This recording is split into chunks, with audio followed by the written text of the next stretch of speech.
प्रिय विद्यार्थियों, मुझे हार्दिक प्रसन्नता हो रही है कि आधार पाठ्यक्रम बीए अंतिम वर्ष हिंदी भाषा के विमर्श के अंतर्गत एक महत्वपूर्ण अध्याय, एक महत्वपूर्ण चैप्टर पर आप सभी से बात करने का यह सुअवसर प्राप्त हुआ है। उसका शीर्षक है गरीबी और बेरोजगारी। पाठ्यवस्तु से आप सभी परिचित हैं, इसलिए भलीभांति आपको मालूम है कि यह आलेख डॉक्टर आनंद प्यासी का है और किसी भी देश के विकास के लिए बहुत जाहिर सी बात है कि उसकी जो मूलभूत समस्याएं हैं उन पर हमें दृष्टिपात करना पड़ता है। और जब देश के नागरिकों का जुड़ाव उन समस्याओं से बनने लगता है और वे उसके प्रति सजग होकर कुछ करने के लिए आगे आते हैं, तो विकास के मार्ग की बाधाएं अपने आप दूर होने लगती हैं। ठीक ही कहा गया है ना कि जीने लगो तो फूल करो दुनिया के हवाले। जीने लगो तो फूल करो दुनिया के हवाले और जाने लगो तो बीज करो धरती के हवाले। जीते समय और दुनिया से जाते समय अपने देश के लिए, अपनी माटी के लिए, उसकी जरूरतों के लिए काम करने की तैयारी जिसने भी की है, वो शिद्दत के साथ उसकी समस्याओं को समझने में कभी भी पीछे नहीं रहता है। और आज हम आधार पाठ्यक्रम बीए अंतिम वर्ष हिंदी भाषा के इस महत्वपूर्ण अध्याय पर चर्चा करने जा रहे हैं। आइए हम समझें क्रम से कि वास्तव में निर्धनता या गरीबी का अर्थ क्या होता है। गरीबी के अनुमान को लेकर किन विद्वानों ने, किन संस्थाओं ने महत्वपूर्ण चिंतन किया है।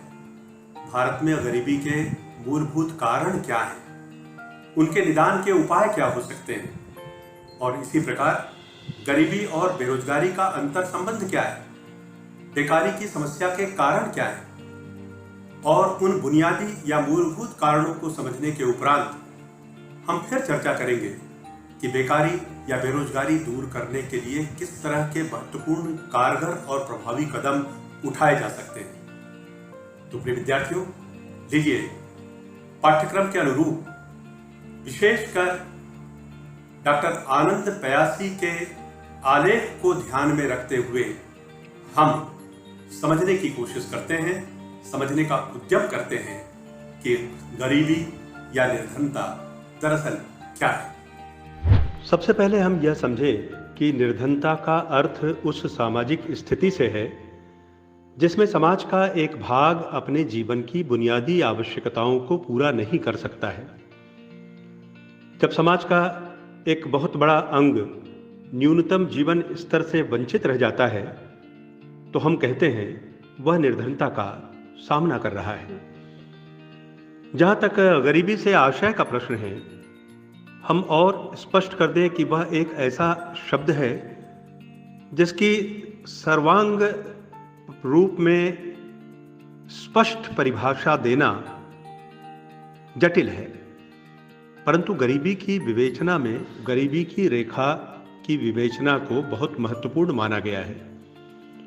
गरीबी रेखा वह आधार है जिसके द्वारा हम गरीबी को परिभाषित करते हैं। कुछ विद्वानों ने गरीबी को मापने के लिए कुछ आदर्श मानदंड भी सामने रखे हैं।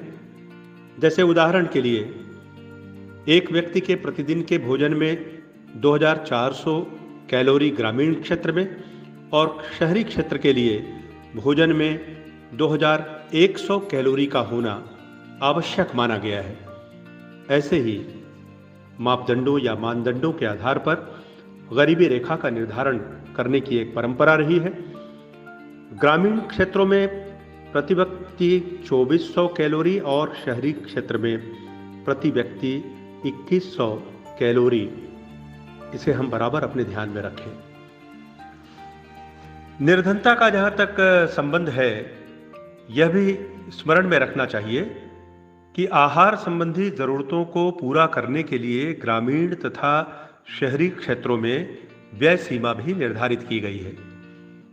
इसका आपको भली भांति अध्ययन करना चाहिए और अद्यतन आंकड़ों को ध्यान में रखते हुए इस सीमा का क्या प्रवाह चल रहा है और उसका क्या प्रभाव है, इसे भी आपको समझना चाहिए।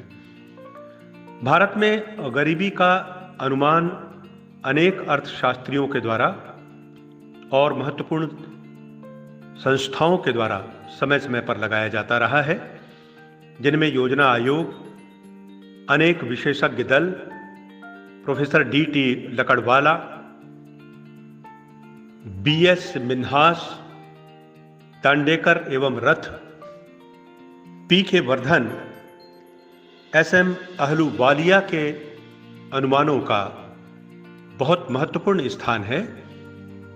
आपको अपने पाठ्यक्रम के अनुरूप इनके अनुमानों के सार का अध्ययन करना चाहिए और तुलनात्मक दृष्टि से समझने का प्रयास करना चाहिए कि इन अनुमानों में दरअसल अंतर क्या है और गरीबी और उसके निवारण में उससे क्या मदद मिल सकती है। योजना आयोग के अनुमान का अपना अलग महत्व है। नोबेल पुरस्कार विजेता प्रोफेसर अमर्त्य सेन के इस कथन को ध्यान में रखिए, गरीब कोई एक आर्थिक वर्ग नहीं है, गरीबी बहुत सी आर्थिक परिस्थितियों का परिणाम है। इसलिए गरीबी की समस्या को हल करने के लिए स्वयं गरीबी की संकल्पना से परे जाना होगा। याद रखें कि प्रोफेसर सेन ने आगे कहा कि गरीबी के विश्लेषण के 2 चरण होने चाहिए। पहले चरण में तो यह पता लगाया जाना चाहिए कि अलग अलग लोगों को कितना मिला और इस आधार पर प्रति व्यक्ति आय के किसी मापदंड के सहारे गरीबों का पता लगाना चाहिए। आगे प्रोफेसर सेन दूसरे चरण को ध्यान में रखकर कहते हैं, हमें इस बात का अनुमान लगाना चाहिए कि स्थिति वास्तव में कितनी खराब है और एक खराब स्थिति दूसरी खराब स्थिति से कितनी भयावह है। यह जानना काफी नहीं कि कितने लोग गरीब हैं। इसे ध्यान से सुनिए। यह जानना काफी नहीं कि कितने लोग गरीब हैं, बल्कि यह जानना भी महत्वपूर्ण है कि गरीब लोग कितने गरीब हैं। वास्तव में यह बड़े मर्म की बात है। गरीबी के स्तर को समझने के लिए और गरीबों की जिंदगी के संघर्ष को समझने के लिए निर्धनता से जूझ रहे लोगों के दर्द और उसकी पीड़ा को समझने के लिए हमें गहराई से उसका अध्ययन करना होगा। और यही बात प्रोफेसर अमर्त्य सेन ने भली भांति समझाते हुए हमारे समक्ष रखी है। इस पर हमें ध्यान देना चाहिए। आइए अब हम आपको बता दें कि भारत में निर्धनता या गरीबी के महत्वपूर्ण या मूलभूत कारण क्या हैं, जिनकी तरफ हमें ध्यान देना चाहिए। सबसे पहले हम सामाजिक कारणों को लेते हैं। इसके अंतर्गत सबसे पहले सर्वप्रथम संयुक्त परिवार एक कारण है। संयुक्त परिवार प्रणाली भी निर्धनता के लिए उत्तरदायी है, क्योंकि सभी सदस्यों की सभी आवश्यकताओं की पूर्ति की चुनौती सामने होती है। जरूरी नहीं है कि प्रत्येक सदस्य किसी काम पर हो, किसी रोजगार में हो। संभव यह भी हो सकता है कि 1 या 2 सदस्य ही मेहनत करते हों, आजीविका के लिए संघर्ष करते हों और संयुक्त परिवार में 15-20 सदस्यों के पालन पोषण का संदर्भ सामने खड़ा हो, उसकी चुनौती सामने खड़ी हो। इसलिए एक सामाजिक कारण के रूप में संयुक्त परिवार गरीबी के लिए एक कारक के रूप में उपस्थित होता है। जाति प्रथा परंपरागत रूप से आप जानते हैं कि वह भी निर्धनता का एक सामाजिक कारण है। इससे भेदभाव की स्थिति निर्मित होती है और फिर हम एक द्वंद्व या संशय की स्थिति से गुजरते हैं और अंततः निर्धनता के शाप से बचना संभव नहीं हो पाता है। बीमारी और स्वास्थ्य का निम्न स्तर भी गरीबी का एक कारण है। इसके विषय में आपने बहुत पढ़ा होगा और बहुत सुना होगा कि स्वास्थ्य जागरूकता के न जाने कितने कार्यक्रम चलाए जा रहे हैं। वो कार्यक्रम इसीलिए चलाए जा रहे हैं कि लोग अपने स्वास्थ्य के प्रति, अपनी सेहत के प्रति आमतौर पर या सामान्य रूप से जागरूक नहीं रहते हैं और वही अंततः निर्धनता का एक बहुत बड़ा कारण बन जाता है। गंदी बस्तियां शहरों में हम देखते हैं, नगरों में हम देखते हैं, अब तो ग्रामीण क्षेत्रों में भी हम नहीं कह सकते दावे के साथ या आश्वस्त होकर कि इस प्रकार की कोई समस्या नहीं है। जैसे जैसे औद्योगिक विकास और तकनीकी विकास हो रहा है, प्रौद्योगिकी विकास के माध्यम से हम जीवन में अधिक गतिशील होते जा रहे हैं, वैसे वैसे हम देख रहे हैं कि जनसंख्या वृद्धि के साथ साथ हम बहुत तंग बस्तियों में रहने के लिए विवश होते जा रहे हैं और वहाँ जीवन का जो स्तर होता है वह गरीबी को बढ़ावा देने वाला होता है। इससे इनकार नहीं किया जा सकता। अशिक्षा भारत की आज़ादी के बाद निश्चित रूप से बहुत महत्वपूर्ण समस्या रही है, परंतु साक्षरता दर में निरंतर वृद्धि और विभिन्न अभियानों के माध्यम से उस पर नियंत्रण किया गया है। बावजूद इसके आज गरीबी के एक महत्वपूर्ण कारण के रूप में अशिक्षा की चुनौती हमारे सामने है। धीरे धीरे उस पर भी जीत, उस पर भी विजय हासिल करने के लिए कदम बढ़ाए जा रहे हैं, परंतु एक कारण के रूप में हम इस बात से इनकार नहीं कर सकते कि अशिक्षा एक महत्वपूर्ण पहलू है। आर्थिक कारणों में खेती की पिछड़ी हुई दशा, बुनियादी उद्योगों की पिछड़ी हुई दशा, परिवहन और संचार के उन्नत साधनों का अभाव, श्रमिकों में कार्यकुशलता का अभाव, प्राकृतिक साधनों का अपर्याप्त दोहन, समुचित बैंकिंग एवं साख सुविधाओं की कमी, ये कुछ ऐसे कारण हैं जिनका सामाजिक कारणों से निश्चित रूप से अंतर संबंध है। क्योंकि समाज है तो जीवन है, जीवन है तो जीवन की आशाएं हैं, आशाएं हैं तो रोजगार के लिए संघर्ष है, संघर्ष है तो रोजगार हो या और कोई कामकाज हो, उसके लिए तरह तरह के भांति भांति के प्रयासों का सवाल भी हमारे सामने उत्पन्न होता है।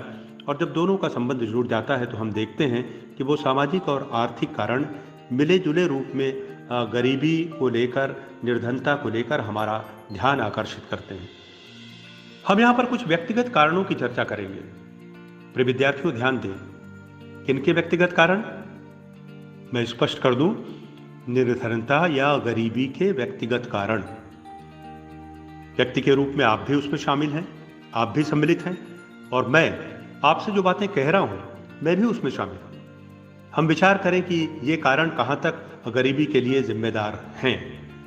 जैसे बुरी आदतें, मद्यपान है, जुआ है, सट्टा है और कोई भी बुरी आदत हो, अगर हम उनमें लिप्त रहेंगे तो वो पैसा, वो धन जो जीवन निर्माण के लिए लगना चाहिए, स्पष्ट है कि बुरी आदतों में नष्ट हो जाएगा, गरीबी बढ़ेगी। मानसिक रोग, आजकल अवसाद की बात की जाती है। हर आदमी कुछ चुका सा अनुभव करता है, बिखरा बिखरा सा अनुभव करता है, अंदर से वो अपने आप को संगठित अनुभव नहीं करता है, मानसिक रोगों से जूझता रहता है और अन्य मनस्क की स्थिति उसके सामने होती है, किम कर्तव्य विमूढ़ता की स्थिति उसके सामने होती है। इन सब को लेकर के हम देखते हैं कि निर्धनता में वृद्धि होती है। बीमारी की बात, स्वास्थ्य की बात या रोग की बात हमने पहले की है, वही बात एक बार फिर से हम दोहराना चाहते हैं। वह भी व्यक्तिगत कारण है कि हम अपने स्वास्थ्य को लेकर, सेहत को लेकर यदि बेपरवाह हैं, लापरवाह हैं, तो हम प्रकारांतर से अपनी और अपने देश की गरीबी के कारण बनते जा रहे हैं। दुर्घटनाएं बहुत बड़ी समस्या है, विशेष रूप से सड़क मार्ग की दुर्घटनाओं की तो तादाद दिनों दिन बढ़ती जा रही है। वह भी गरीबी का एक बहुत बड़ा कारण है। उसका कारण है कि व्यक्ति सुरक्षित अनुभव नहीं कर पाता है, मृत्यु की दर बढ़ती जाती है और फिर परिवार यदि उन पर आश्रित है और कोई महत्वपूर्ण व्यक्ति परिवार का जो जिम्मेदार है वह ही इन दुर्घटनाओं में काल कवलित हो जाए तो मानकर चलिए कि पूरे परिवार के समक्ष एक बहुत बड़ा संकट उत्पन्न हो जाता है। इसलिए यह भी एक व्यक्तिगत जिम्मेदारी है कि हम अपनी सुरक्षा पर ध्यान दें। इसी प्रकार राजनीतिक कारण भी है, ब्रिटिश साम्राज्यवादी नीति और युद्ध का जो परिवेश बार बार हमारे सामने मुँह बाए खड़ा रहा है, उसके कारण भी गरीबी निश्चित रूप से बढ़ती रही है। उससे जूझने और उसका मुकाबला करने का प्रयास भी कोई कम नहीं किया गया है और आज भी किया जा रहा है, आज भी कोशिशें की जा रही हैं। उसके बावजूद आप जानते हैं कि जब युद्ध होते हैं तो उसके बाद मानवता केवल युद्ध में तत्काल जो प्रभावित होती है वहीं तक बात सिमट कर नहीं रह जाती। कोई दुर्घटना होती है तो उसका प्रभाव दूर तक और देर तक चलता है। बाहरी हस्तक्षेप अगर किसी देश पर हो, उसकी नीतियों का, उसकी वस्तुओं का, उसकी चीज़ों का, उसके बाजार का प्रभाव हो, तो भी बहुत समय तक हम अपनी आंतरिक क्षमता को, अपनी आंतरिक योग्यता को, आंतरिक धन को बचा कर नहीं रख पाते हैं और भीतर धीरे धीरे हम खुद खोखले होते जाते हैं। इस प्रकार राजनीतिक कारण भीतर से हमें कमज़ोर करते हैं और यदि हम कमज़ोर हो जाते हैं बाहरी प्रभाव के कारण, बाहरी हस्तक्षेप के कारण, तो देश में निर्धनता बढ़ती है, गरीबी बढ़ती है। जनसंख्या एक बहुत बड़ा कारण है गरीबी बढ़ने का, निर्धनता की वृद्धि का, और इसे आप भली भांति जानते हैं। जिस अनुपात में जनसंख्या की वृद्धि हो रही है उस अनुपात में पृथ्वी या धरती पूरी आबादी की ज़रूरतें पूरी या पूर्ण करने में अपने आप को संभवतः असमर्थ पा रही है। और दूसरी तरफ न सिर्फ जनसंख्या बढ़ती है, बढ़ी हुई जनसंख्या की आशाएं, उनकी अभिलाषाएं, उनकी आकांक्षाएं भी बढ़ती जाती हैं और आकांक्षाएं क्या कहें, उनका लोभ बढ़ता जाता है। और जैसा कि महात्मा गांधी ने कहा है ना, यह धरती, यह पृथ्वी सभी लोगों की सभी ज़रूरतों को पूरी कर सकती है, लेकिन किसी एक व्यक्ति की पूरी लालसा को या उसके पूरे लोभ को वह कभी पूरी नहीं कर सकती है। आज हम इस चुनौती को निर्धनता की वृद्धि के रूप में अपने सामने देख रहे हैं। हमें यह हमेशा याद रखना चाहिए। आपके पाठ्यक्रम के अंतर्गत निरपेक्ष और सापेक्ष गरीबी का भी आपको अध्ययन करना है। प्रत्येक मानव जीवन के लिए कुछ न्यूनतम आवश्यकताएं होती हैं, जैसे अनाज, दाल, दूध और मक्खन आदि, रोटी, कपड़ा और मकान। इसके विषय में भी आपको अध्ययन करना है और समझना है। और सापेक्ष गरीबी में हम देखते हैं कि विभिन्न वर्गों की आय में बहुत अंतर है। उस अंतर को पाटने, समाप्त करने के लिए और सामाजिक समरूपता के लिए, समानता के लिए बहुत प्रयास किए जाते रहे हैं, आज भी किए जा रहे हैं। यदि गरीबी को मिटाना है, दूर करना है, तो सापेक्ष गरीबी को भी निश्चित रूप से कारगर कदम उठाते हुए समाप्त करना ही पड़ेगा। गरीबी उन्मूलन के लिए जो प्रयास किए गए उनमें जनता को शिक्षित करने की कोशिशें या उसका प्रयास, जनसंख्या वृद्धि पर नियंत्रण, रोजगार के अवसरों में वृद्धि, भूमि सुधार कार्यक्रम निरंतर चलाना, आर्थिक विकास के लिए प्रयास करना, तकनीकी विकास की नई नई कोशिशें, नई नई मंजिलों और नए नए लक्ष्यों को ध्यान में रखकर युवा पीढ़ी को अनुप्रेरित करना, अधिकार का समान वितरण करना, पूंजी निर्माण के नए नए प्रयास करना, सार्वजनिक वितरण प्रणाली, सरकारी कार्यक्रमों और योजनाओं का प्रभावी क्रियान्वयन, मुद्रास्फीति पर नियंत्रण के प्रयास, ये सब गरीबी उन्मूलन के लिए किए जाने वाली कोशिशों या उनके प्रयासों के उदाहरण हैं। हमें अपने इस पाठ में इसे भली भांति समझना चाहिए। आइए हम थोड़ा सा अब आपको बेरोजगारी, अर्थात यह जो आलेख है डॉक्टर आनंद प्यासी का, जो आपके पाठ्यक्रम के लिए चतुर्थ इकाई के अंतर्गत निर्धारित है, उसमें इसका दूसरा पक्ष बनता है बेरोजगारी का। हम बेरोजगारी की थोड़ी सी चर्चा कर लें और समझने का प्रयास करें कि वह क्या है। बेरोजगारी से आशय उस अवस्था से है जिसमें एक व्यक्ति जो कि शारीरिक और मानसिक दृष्टि से कार्य करने में पूर्णतः समर्थ है और वह व्यक्ति काम करना चाहता है तथा काम कर रहा है, लेकिन प्रयत्न करने पर भी उसे प्रचलित मजदूरी दर पर काम नहीं मिल पा रहा है। अर्थात व्यक्ति योग्य है, पात्र है, सक्षम है, परंतु उसके अनुरूप उसे काम नहीं मिल पा रहा है, और काम यदि मिल भी रहा है तो जिस प्रकार की उसकी पात्रता है उसके अनुरूप उसे मेहनताना नहीं मिल रहा है, उसे उसकी दर नहीं मिल पा रही है, मजदूरी की, मेहनत या परिश्रम का उसे प्रतिसाद उस प्रकार नहीं मिल पा रहा है जैसे मिलना चाहिए, तब हम कहते हैं कि वह बेरोजगारी की स्थिति से गुजर रहा है। अविकसित एवं विकासशील देशों में बेरोजगारी की अपनी अवधारणा है, उसे भली भांति हमें समझने का प्रयास करना है कि बेरोजगारी से आशय उन व्यक्तियों को काम नहीं मिलने की अवस्था से है जहां एक ओर काम करने के वे योग्य हैं और इच्छुक भी हैं, परंतु उनका उद्देश्य पूरा नहीं हो पा रहा है। अविकसित राष्ट्रों में बेरोजगारों की जो अलग अलग श्रेणियां हैं, पूर्ण रोजगार की स्थिति, अदृश्य बेरोजगारी, सामयिक बेरोजगारी और प्राविधिक बेरोजगारी। जिस स्तर की बेरोजगारी है उस स्तर पर उस समस्या को समझने का प्रयास करना पड़ता है और तदनुरूप उसे दूर करने या उसका निदान प्राप्त करने, समाधान प्राप्त करने के लिए कदम उठाए जाते हैं। हम समझें कि ऐच्छिक बेरोजगारी क्या है, ढांचागत बेरोजगारी क्या है, घर्षणात्मक बेरोजगारी किसे कहते हैं। अदृश्य बेरोजगारी या छिपी हुई बेरोजगारी भी होती है, जहां पर ऐसे लोग भी होते हैं जो अनावश्यक कार्य करते हैं, अवांछित कार्य करते हैं या योग्य होने के बाद भी काम नहीं करते हैं, मेहनत कर सकते हैं परंतु सामने नहीं आते हैं। ये सारे कारण मिलकर बेरोजगारी के स्वरूप का निर्धारण करते हैं और जब हम इन्हें समझ लेते हैं तब उन्हें दूर करने का प्रयास करने के लिए कदम उठाने की हमारे भीतर में शक्ति भी पैदा होती है, इच्छा भी पैदा होती है और हम आगे भी आते हैं।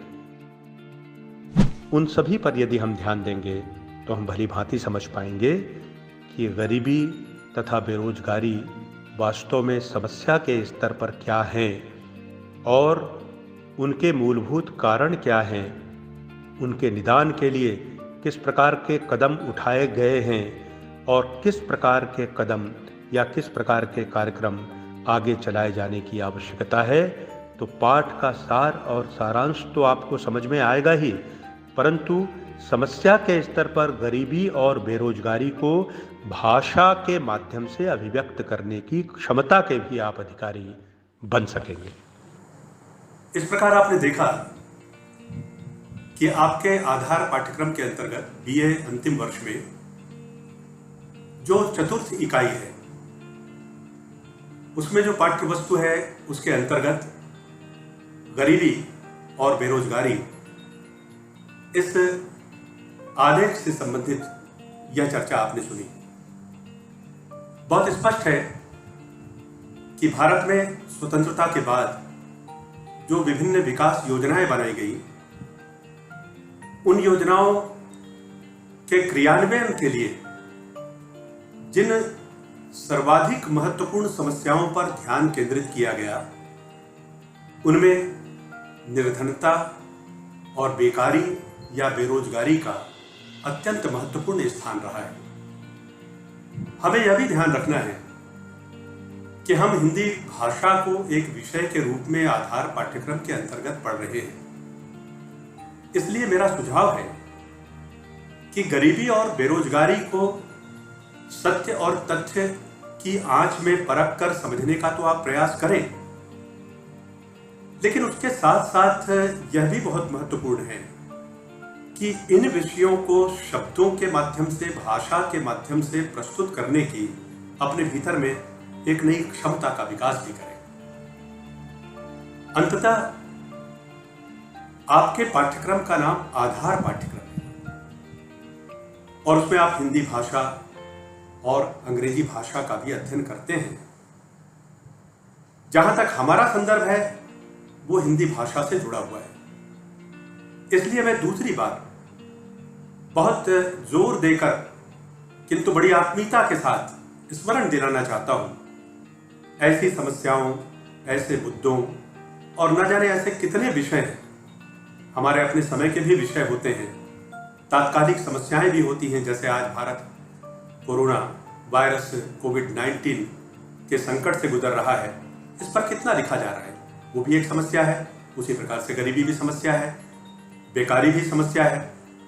कोई भी समस्या हो, कोई भी विषय हो, कोई भी मुद्दा हो, शब्दों और भाषा का प्रयोग करके कैसे उसे अभिव्यक्ति दी जाए, यह सीखने के लिए आप आधार पाठ्यक्रम के अंतर्गत हिंदी भाषा का अध्ययन कर रहे हैं। इसे ध्यान में रखते हुए परीक्षा के लिए उपयोगी प्रश्नों को ध्यान में रखें, सामने रखें और अपनी तैयारी करें। अच्छे अंकों से उत्तीर्ण हो वो अपनी जगह पर है, परंतु यह भी देखें कि इन बातों को, इन मुद्दों को व्यक्त करने के लिए, अभिव्यक्त करने के लिए भाषा के स्तर पर आप निरंतर अपना परिमार्जन, परिष्कार कर रहे हैं या नहीं, इस पर आपकी दृष्टि रहेगी तो दोहरा लाभ होगा। आप अपने समय को, चीजों को, समस्याओं को तो समझेंगे, लेकिन उसके साथ साथ अपने आप को भाषा के माध्यम से व्यक्तित्व के स्तर पर और जीवन निर्माण के स्तर पर बेहतर ढंग से, श्रेष्ठतर ढंग से तैयार कर सकेंगे। आप सभी को बहुत बहुत शुभकामनाएं।